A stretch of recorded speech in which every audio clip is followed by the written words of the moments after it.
ನೀವು ಕೂಡ ಇದೀರಿ ಮಾಧ್ಯಮದವರು. ನಿಮ್ಗೆ ಯಾರ ಕಪ್ಪಾಳಿಗೆ ಹೊಡೆದ್ರೆ ನಡೀತದ? ನಮೋಸ್ತರ ಬಗ್ಗೆ ಇದ್ದವ್ರನ್ನ ಯಾರು ಕೂಡ ಮಾಡ್ತದ? ಸುಮ್ಮನೆ ಸ್ವಾಮೀಜಿನೇ ಇರ್ಲಿ ಯಾರೇ ಇರ್ಲಿ, ಎಂ ಬಿ ಪಾಟೀಲ್ ಕಪ್ಪಾಳಿಗೆ ಹೊಡೆದ್ರೆ ನಡೀತದ?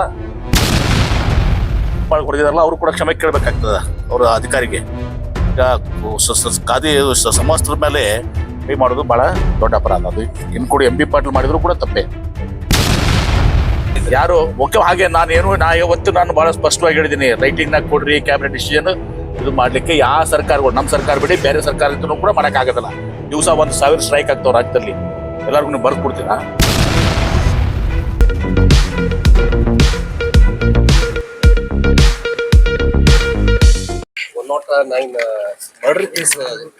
ನೋಡಿ, ಈಗ ನಾನು ಬಹಳ ಸ್ಪಷ್ಟವಾಗಿ ಹೇಳಿದ್ದೆ, ನೀವು ಎಲ್ಲರೂ ಕೂಡ ಇದ್ದೀರಿ ಪ್ರೆಸ್ ಕಾನ್ಫರೆನ್ಸ್ ನಲ್ಲಿ.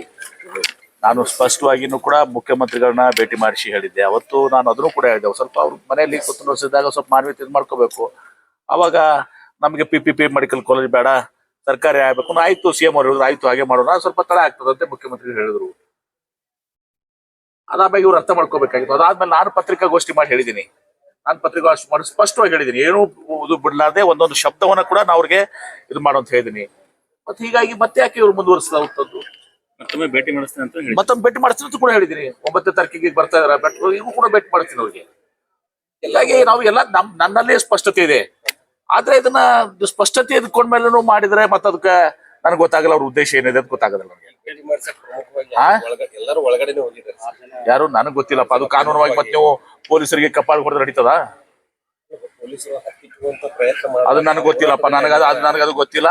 ಆದ್ರೆ ಇಷ್ಟೇ, ನೀವು ಕೂಡ ಇದೀರಿ ಮಾಧ್ಯಮದವರು. ನಿಮ್ಗೆ ಯಾರ ಕಪ್ಪಾಳಿಗೆ ಹೊಡೆದ್ರೆ ನಡೀತದ? ನಮೋಸ್ತರ ಬಗ್ಗೆ ಇದ್ದವ್ರನ್ನ ಯಾರು ಕೂಡ ಮಾಡ್ತದ? ಸುಮ್ಮನೆ ಸ್ವಾಮೀಜಿನೇ ಇರ್ಲಿ ಯಾರೇ ಇರ್ಲಿ, ಎಂ ಬಿ ಪಾಟೀಲ್ ಕಪ್ಪಾಳಿಗೆ ಹೊಡೆದ್ರೆ ನಡೀತದ? ಯಾರು ಪೊಲೀಸ್ ಆಫೀಸರ್ ಹೊಡೆದ್ರೆ ನಡೀತದ? ಅದೇನಾಗಿದೆ ನನಗೆ ಗೊತ್ತಿಲ್ಲ. ಅದು ಆ ವಿಚಾರದಲ್ಲಿ ಇವತ್ತು ಸಹ ಜಿಲ್ಲಾ ಆಡಳಿತ, ವಿಶೇಷ ಪೊಲೀಸ್ ವರಿಷ್ಠಾಧಿಕಾರಿಗಳು ಅವ್ರನ್ನ ನಮಗೆ ಗೊತ್ತಾರೆ, ನೋಡೋಣ, ಚರ್ಚೆ ಮಾಡ್ತೀವಿ. ಅಲ್ಲ, ಇವ್ರು ಹೋರಾಟಗಾರದು ನೀವು ಹೇಳ್ತಿರಲ್ಲಪ್ಪ. ಇಷ್ಟೆಲ್ಲ ನಾನು ಹೇಳಿದ್ಮೇಲೆ ಮತ್ತೆ ಅದನ್ನು ಹೇಳಿದ್ದೀನಿ. ಮತ್ತೆ ಮುಖ್ಯಮಂತ್ರಿಗಳು ಕನಕಪುರ ಮೆಡಿಕಲ್ ಕಾಲೇಜ್ ಬಂದಾಗ ನಾವು ಮುಖ್ಯಮಂತ್ರಿಗಳು ನೆನಪು ಮಾಡ್ಕೊಟ್ಟಿದ್ದೀನಿ ಅಂತ ಕೂಡ ಹೇಳಿದ್ದೀನಿ. ಇಷ್ಟೆಲ್ಲ ಹೋರಾಟದ ಉದ್ದೇಶ ಏನು? ಉದ್ದೇಶ ಏನು ಹೇಳಿ ನನಗೆ. ಮುಖ್ಯಮಂತ್ರಿಗಳ ಘೋಷಣೆ ಮಾಡಿಸ್ತೀನಿ ಅಂತ ನೀವು ಹೇಳಿದ್ರಿ. ಯಾರು ಮುಖ್ಯ ಹಾಗೆ ಯಾವತ್ತು ನಾನು ಬಹಳ ಸ್ಪಷ್ಟವಾಗಿ ಹೇಳಿದ್ದೀನಿ, ರೈಟಿಂಗ್ ನಾಗ ಕೊಡ್ರಿ ಕ್ಯಾಬಿನೆಟ್ ಡಿಸಿಷನ್ ಇದು ಮಾಡ್ಲಿಕ್ಕೆ ಯಾವ ಸರ್ಕಾರಗಳು, ನಮ್ಮ ಸರ್ಕಾರ ಬಿಡಿ ಬೇರೆ ಸರ್ಕಾರ ಇದ್ರೂ ಕೂಡ ಮಾಡಕ್ ಆಗೋದಿಲ್ಲ. ದಿವಸ 1,000 ಸ್ಟ್ರೈಕ್ ಆಗ್ತಾವ ರಾಜ್ಯದಲ್ಲಿ. ಎಲ್ಲರಿಗೂ ನೀವು ಬರ್ದು ಕೊಡ್ತೀರಾ? ಲಿಖಿತವಾಗಿ ಕೊಡ್ತೀರಾ? They are misguided people. ಆದ್ರೆ ಈಗೂ ಕೂಡ ಹೇಳ್ತೀರಿ ನನಗೆ ಅವ್ರ ಬಗ್ಗೆ, ನಾನು ಹೋರಾಟಗಾರ ಬಗ್ಗೆ ನಾನು ಗೌರವ ಹೊಂದಿದ್ದೀನಿ.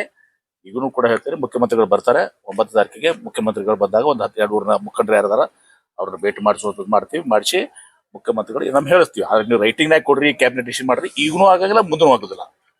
ಮಾಡಿಸುವಂತ ಹೇಳಿದ ಮೇಲೆ ವಿಶ್ವಾಸ ಇರ್ಬೇಕು, ನಂಬಿಕೆ ಇರ್ಬೇಕಾಗ್ತದೆ. ಮುಖ್ಯಮಂತ್ರಿಗಳು ಹೇಳ್ತಾರೆ, ಇಲ್ಲಪ್ಪ ನಾವು PPP ಮಾಡಲ್ಲ, ಸರ್ಕಾರಿ ಮಾಡ್ತೀವಿ, ಹಣಕಾಸಿನ ಲಭ್ಯತೆ ನೋಡ್ಕೊಂಡು ನಾವು ಮಾಡ್ತೀವಿ ಅಂತ ಹೇಳಿ ಆಯ್ತಲ್ಲ. ಅವತ್ತಿದ್ರು ಹೇಳಿದಿನಲ್ಲ ನನಗೆ. ಅದನ್ನ ನೋಡೋಣ, ಅದನ್ನ ನೋಡೋಣ. ಈ ಕೋರ್ಟ್ ಇದು ನನ್ನ SP ಜೊತೆ ಮಾತನಾಡ್ತೇನೆ ಇವತ್ತು. ನನಗೆ ಪ್ರೊಸೆಸ್ ಇರ್ತದೆ, ಮೋಸ್ಟ್ಲಿ ಕಾನೂನಾತ್ಮಕ ಪ್ರೊಸೆಸ್ ಇರ್ತದೆ. ಆ ಪ್ರೊಸೆಸ್ ನಲ್ಲಿ ಇವತ್ತು ಸಹ ಅವ್ರಿಗೂ ಕೂಡ ಏನ್ ಸಹಾಯ ಮಾಡೋಣ. ಆದ್ರೆ ಅವರು ಕೂಡ ಯಾರು ಕಪಾಳ ಹೊಡೆದಿದಾರಲ್ಲ ಅವರು ಕೂಡ ಕ್ಷಮೆ ಕೇಳಬೇಕಾಗ್ತದ ಅವ್ರ ಅಧಿಕಾರಿಗೆ. ಈಗ ಖಾದಿ ಸಮವಸ್ತ್ರದ ಮೇಲೆ ಕೈ ಮಾಡೋದು ಬಹಳ ದೊಡ್ಡ ಅಪರಾಧ. ಅದು ಇನ್ ಕೂಡ ಎಂ ಬಿ ಪಾಟೀಲ್ ಮಾಡಿದ್ರು ಕೂಡ ತಪ್ಪೇ, ನಾನ್ ಮಾಡಿದ್ರು ತಪ್ಪೇ ಅದು.